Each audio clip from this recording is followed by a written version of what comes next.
اللہ کو سب پکارو، سب کا وہی الہ ہے۔ اللہ کو سب پکارو، سب کا وہی الہ ہے۔ خالق ہے دو جہاں کا، یہی در سے مصطفیٰ ہے۔ اللہ کو سب پکارو، سب کا وہی الہ ہے۔ خالق ہے دو جہاں کا، یہی در سے مصطفیٰ ہے۔ اللہ کو سب پکارو، مانگو اسی کے در سے، نبیوں نے ہے بتایا۔ مانگو اسی کے در سے، نبیوں نے ہے بتایا۔ نبیوں کو اس جرم میں کفار نے ستایا۔ نبیوں کو اس جرم میں کفار نے ستایا۔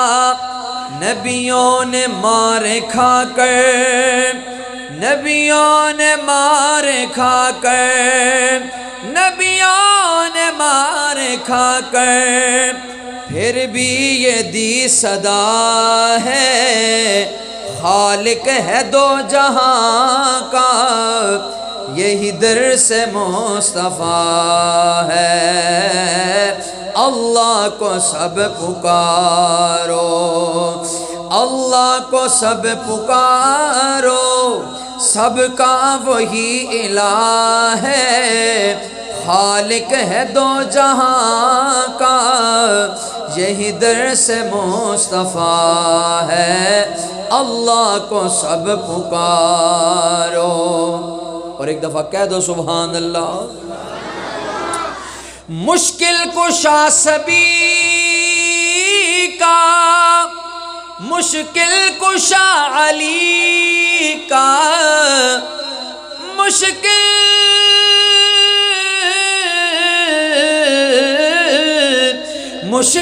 کشا سبھی کا، مشکل کشا علی کا، مشکل کشا خدا ہے ہر ایک نبی ولی کا۔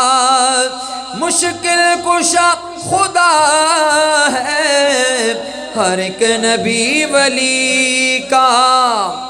وہ لا شریک ہے بس، وہ لا شریک ہے، وہ لا شریک ہے بس، قرآن کا فیصلہ ہے۔